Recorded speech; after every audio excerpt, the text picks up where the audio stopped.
myself, we all followed suit shortly after. And my parents actually met in the Marine Corps, had me, put a red dot on my noggin and said, who's next? So that's kind of how it went. Eric joined by choice. It was a passion. That whole thing about being fourth or fifth generation Marine really had an impact on him, and he did train his brain to become a U.S. Marine. Afghanistan, of course, was a surprise. His unit was one of the first units to do the Helmand Province assault, and it took a lot of the Marines out at that time. He's still very well connected with all of his battle buddies from back then. They're all scattered, they all have lives, became cops or something. They've all done very well and had kids. Eric, all my kids were born here in Fairfax County, so I felt strongly about having him come rest here because this is where he came from. I wanted him to come back and rest here. And it took some effort, but it worked out. Two of his battle buddies married two of his ex-girlfriends. His name's going to live on for a long time anyway. The stones that you were just given, it took me some time to understand the story. Where I was raised, if you leave a flower, you pay in your respects, but a flower withers and goes away. In the Jewish community, they don't lay flowers, they lay stones. The stones last forever. And Jamie and Barbara and John, they're my family. You know I feel about them, I know they feel about them. When I figured it out, actually from something else, I called them all right away and said, oh my God, I can't believe I just figured out why you need the stones. It's from their community and it's everlasting. And John and I have buried multiple stones behind his stone underneath the grass so they don't take them away.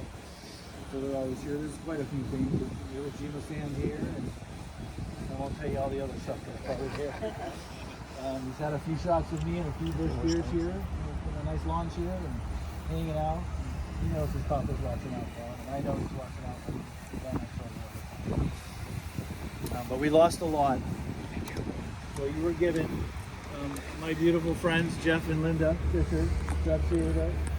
She's always doing something creative for Eric in honor of Eric, and hence you have a nice little bag of stones if you choose to leave one. They'll clean it up at some point, but it's just paying your respects. It's honor. And I think it's one of the coolest things that I learned and I found out. And now it's ongoing. And it means a lot to me. So feel free. I think some of you got some flags. And you have flags, and I can tell you from visiting with Stephen, families are here every day. There's a couple ladies that are here on certain days. If you leave them at other Marines or any Army, Navy, the families come here, and it means a lot that somebody else visit, whether you're a stranger or not. So they don't pick and choose. We're also going to go over, there's a couple of Reno residents that are laid to rest in this area, so we're going to pay respects. They're part of our Gold Star. I'm a Gold Star dad. It's kind of, some of you looked at my pin and go, what the heck's that pin represent?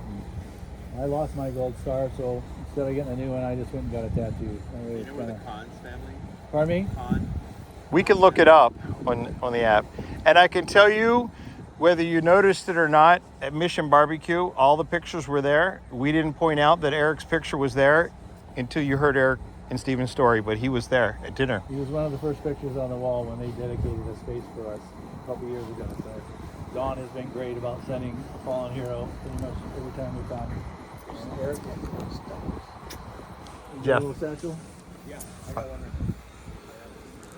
one. So feel free, after, just pay your respects to others here. We have some connections with some people that are resting here, so we're going to go.